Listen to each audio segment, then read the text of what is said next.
Assalamualaikum warahmatullahi wabarakatuh dan selamat sejahtera kepada semua pelajar yang akan mengikuti kelas sejarah pada hari ini bersama saya Cikgu Nur Rashikin.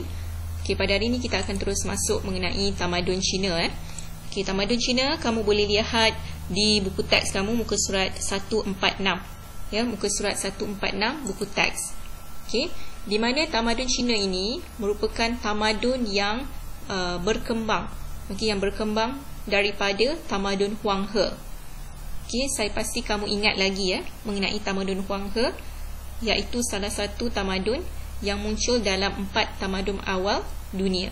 Jadi tamadun Cina ini juga berkembang di lembah sungai Huang He. Dia muncul di lembah sungai Huang He. Ini adalah peta yang menunjukkan salah satu tempat di mana dinasti Qin ataupun kerajaan Qin muncul di kawasan Xianyang. Jadi dinasti Qin ni adalah merupakan salah satu dinasti yang utama dalam tamadun Cina. Kalau kamu dapat lihat peta ini di muka surat 146, ini adalah tembok besar. Ini adalah tembok besar Cina. Kalau kamu lihat ini, ini menunjukkan tembok besar Cina. Ini adalah kawasan dinasti Qin, iaitu nama tempat ini adalah Xianyang. Dinasti Qin adalah di bawah raja ataupun maharaja Shi Huangdi. Maharaja Shi Huangdi adalah raja ataupun maharaja yang memerintah dinasti Qin. Kemudian dinasti yang kedua adalah dinasti Han. Dinasti yang kedua yang utama, yang paling popular dalam tamadun Cina adalah dinasti Han. Dinasti Han ini diasaskan oleh Liu Bang. Liu Bang ataupun Maharaja Gaozu. Ini kamu boleh lihat peta di sini menunjukkan tempat lokasi dinasti Han bermula, iaitu di Loyang dan juga di Chang'an. Ini di muka surat 147 buku teks, muka surat 147 buku teks. Jadi dinasti Han muncul di kawasan Loyang dan juga Chang'an. Jadi dalam kawasan dinasti Han juga mempunyai tembok besar. Selain daripada Maharaja Gaozu, maharaja yang kedua adalah dikenali sebagai Maharaja Han Wudi. Maharaja Han Wudi juga dia memerintah dinasti Han. Dia adalah raja yang kedua yang memerintah dinasti Han. Sekarang kita pergi kepada nota yang saya telah siapkan. Nota ringkas untuk kamu. Tadi dalam tamadun Cina, seperti mana yang saya katakan, ada 2 dinasti. Dua dinasti ataupun 2 kerajaan yang sangat popular dalam tamadun Cina, iaitu Qin. Qin dan juga Han. Qin dan juga Han. Dinasti Qin diasaskan oleh Maharaja Shi Huangdi ataupun nama sebenar dia adalah Raja Zheng. Raja Zheng. Jadi dia memakai gelaran Maharaja Shi Huangdi. Jadi pusat utama ataupun kawasan utama dia adalah Xianyang. Raja Zheng ataupun Maharaja Shi Huangdi ini, dia berjaya menyatukan Cina dan berlaku peningkatan ekonomi dan sosial. Maksudnya dia berjaya menyatukan rakyat Cina, kemudian dia berjaya menyatukan beberapa daerah di kawasan Cina, dan sebagainya lah, dan kemudian dia berjaya meningkatkan ekonomi dan juga sistem sosial dalam tamadun Cina.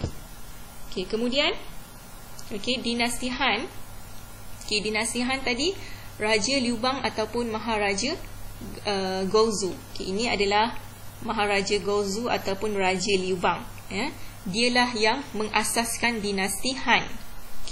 Tempat utama tadi di Chang'an dan juga Loyang. Ini adalah maharaja yang kedua, iaitu Maharaja Han Wudi. Maharaja Han Wudi ini, dia telah meningkatkan sistem perdagangan ya, perdagangan melalui laluan sutera. Kemudian Maharaja Han Wudi juga dia telah melaksanakan sistem pemilihan pegawai awam melalui peperiksaan. Jadi setiap orang yang ingin menjadi pegawai awam perlu melalui ataupun perlu mengambil peperiksaan sebelum menjadi pegawai awam. Ini adalah berkenaan dengan Maharaja Han Wudi. Seterusnya kita lihat perkembangan pendidikan dalam tamadun Cina. Tamadun Cina dia sangat mementingkan aspek pendidikan. Dia sangat mementingkan education. Jadi pendidikan dalam tamadun Cina ni dia berkembang pada zaman dinasti Zhou. Pada zaman dinasti Zhou. Dan ahli falsafah ataupun filosofi, filosofi yang terkenal pada zaman tamadun Cina adalah Confucius. Ini adalah gambar Confucius. Confucius adalah sangat terkenal kerana dia telah menulis banyak buku. Dan antara buku yang terkenal ataupun karya dia, penulisan dia, dia punya writing dia, the most popular writing from Confucius adalah Lun Yu dan juga Analects. Lun Yu ataupun Analects. Ini adalah dia punya penulisan, Confucius writing yang paling popular, the most popular. Seterusnya kita lihat pendidikan dalam tamadun Cina. Apa yang berlaku dalam dinasti Qin, apa yang berlaku dalam dinasti Han. Dalam dinasti Qin, Han Zaifi, ni nama dia adalah Han Zaifi. Sangat banyak sebenarnya tokoh-tokoh pendidikan dalam tamadun Cina. Han Zaifi ni adalah salah satu tokoh lah dalam sistem pendidikan tamadun Cina. Dia sangat menekankan aspek perundangan ataupun law. Dia sangat menekankan aspek perundangan ataupun law. Jadi dia telah memperkenalkan aspek perundangan ataupun pendidikan dari segi perundangan dalam dinasti Qin. Kemudian dinasti Han, pendidikan diperkukuh melalui penubuhan sekolah tinggi di Chang'an. Jadi dinasti Han dia telah menubuhkan sekolah tinggi ataupun high school di Chang'an. Kemudian dia menekankan kepada ajaran Konfusianisme. Maksudnya dalam dinasti Han mereka belajar ajaran yang dibawa oleh Confucius. Dinasti Han dia menekankan ajaran ataupun mereka mengambil ajaran Confucius sebagai pendidikan utama. Ini adalah gambar Cai Lun. Ini Cai Lun ni, ini adalah gambar dia. Jadi Cai Lun ini adalah salah satu tokoh juga dalam dinasti Han. Dia telah menambah baik sistem pendidikan dengan teknologi pembuatan kertas. Jadi teknologi pembuatan kertas adalah teknologi yang baru. Yang baru dalam setiap tamadun awal. Termasuklah tamadun Cina. Tamadun Cina telah ada teknologi pembuatan kertas. Cai Lun adalah orang ataupun tokoh. Tokoh yang menambah baik sistem pendidikan dengan memperkenalkan teknologi pembuatan kertas dalam dinasti Han. Seterusnya kita lihat matlamat sistem pendidikan di China. Apakah matlamat dia? Apakah tujuan? Tujuan utama dia adalah untuk lulus peperiksaan perkhidmatan awam. Bermaksud orang ataupun sesiapa saja yang ingin menjadi ataupun menjawat jawatan dalam perkhidmatan awam, bekerja dengan kerajaan, perlu lulus peperiksaan. Ini adalah dia punya tujuan sistem pendidikan dalam tamadun Cina. Yang kedua adalah untuk mengekalkan ajaran Konfusianisme. Dan yang ketiga untuk membezakan golongan elit dan golongan rakyat. Golongan rakyat biasalah, untuk membezakan. Maksudnya kita boleh lihat golongan elit ataupun golongan orang-orang yang berilmu, dan juga rakyat biasa, dia punya taraf dia berbeza. Okey, kemudian yang keempat, untuk memilih pegawai kerajaan, dan yang kelima, untuk memupuk nilai moral dan etika dalam kalangan rakyat dia. Ya. Okey, ini adalah matlamat sistem pendidikan di dalam tamadun Cina. Kemudian kita lihat tahap sistem pendidikan dalam tamadun Cina terbagi kepada 3, iaitu pendidikan rendah, menengah dan juga pendidikan tinggi. Di mana pendidikan rendah adalah hanyalah untuk menghafal buku suci. Kemudian pendidikan di peringkat menengah adalah untuk menulis karangan dan sajak. Okay. Kemudian pendidikan tinggi menterjemahkan buku suci serta pelajaran berkaitan upacara, adat istiadat dan juga tanggungjawab rakyat kepada raja dan negara. Jadi setiap tahap pendidikan adalah berbeza. Dia punya matlamat dia punya tujuan dia. Dia punya cara pendidikan dia, cara didikan dalam setiap tahap pendidikan adalah berbeza. Kemudian kita lihat siapakah yang memperkenalkan peperiksaan. Orang yang memperkenalkan peperiksaan dalam tamadun Cina adalah Maharaja Wu. Maharaja Wu telah memperkenalkan peperiksaan dalam dinasti Han.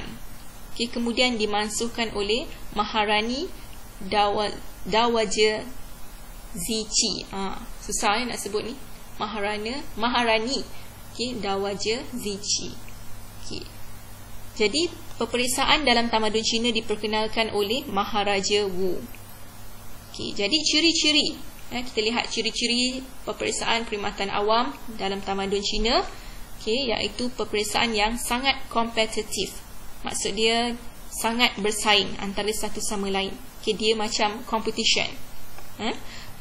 Hanya lelaki saja dibenarkan menduduki peperiksaan. Kemudian dalam peperiksaan itu adalah untuk mengekalkan tradisi dan budaya Cina. Dan yang keempat, larangan terhadap perubahan bagi mengekalkan tradisi Cina. Ini adalah ciri-ciri sistem peperiksaan dalam perkhidmatan awam. Siapa yang nak ambil peperiksaan, mestilah lelaki. Kemudian ciri-ciri dia dalam peperiksaan itu, adanya tradisi dan budaya Cina. Adanya soalan-soalan yang berkaitan dengan tradisi dan budaya Cina. Kemudian terdapat laranganlah terhadap segala perubahan. Sebab dia nak kekalkan tradisi, jadi dia melarang terhadap perubahan ke atas peperiksaan itu, terhadap ciri-ciri peperiksaan itu. Kita lihat ini adalah 3 tahap peperiksaan perkhidmatan awam. Tahap pertama, tahap kedua dan juga tahap ketiga. Tahap pertama dijalankan di peringkat daerah, terbuka kepada semua orang. Diadakan 2 kali setiap 3 tahun. Tempoh peperiksaan ialah sehari sahaja. Bilangan calon antara 500 hingga 2,000 orang. Kadar kelulusan dia adalah 1/35. Ini adalah nisbah dia lah. Dia ambil 1 daripada 35. Bagi tahap kedua, siapa yang sudah lulus tahap pertama, dia akan menjalani peperiksaan tahap kedua, di mana dia dijalankan di ibu kota daerah. Hanya terbuka kepada calon yang telah lulus tahap pertama.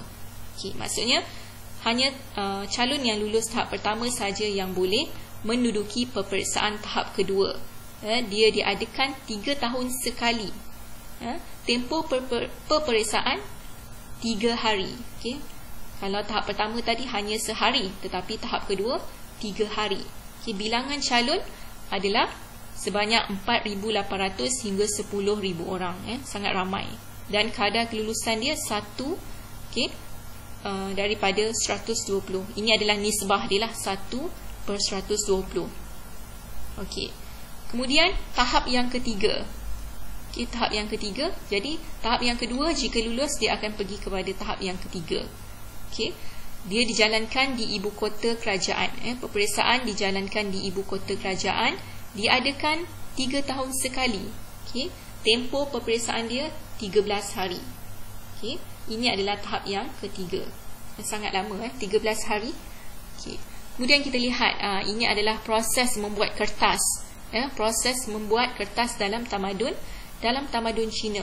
Okey, kita boleh lihat langkah pertama, dia kumpulkan bahan kulit pokok, serpihan rami kain dan jaring ikan.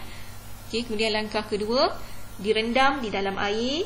Okey, langkah yang ketiga, persiapan untuk merebus. Jadi dia akan rebus kulit pokok, kemudian serpihan rami dan juga jaring ikan tadi dia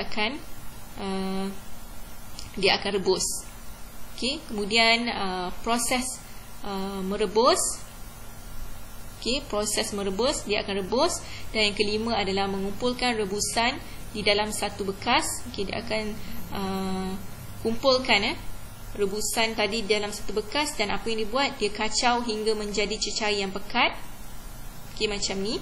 Okey, dia kacau, dia akan gaul, kemudian dihamparkan pada tikar, dijemur pada panas matahari, dan yang akhir sekali kertas yang sudah siap akan disusun. Okey, ini adalah cara mereka membuat kertas dalam tamadun Cina. Okey, di mana tadi seperti mana yang kita tahu, teknologi pembuatan kertas adalah dipelopori oleh Cai Lun. Okay, Cai Lun adalah tokoh yang memperkenalkan teknologi pembuatan kertas dalam dinasti Han. Okey, jadi untuk hari ini setakat itu sajalah, okey, iaitu mengenai tamadun Cina. Okay, sekian untuk hari ini. Okay, Assalamualaikum warahmatullahi wabarakatuh dan selamat sejahtera.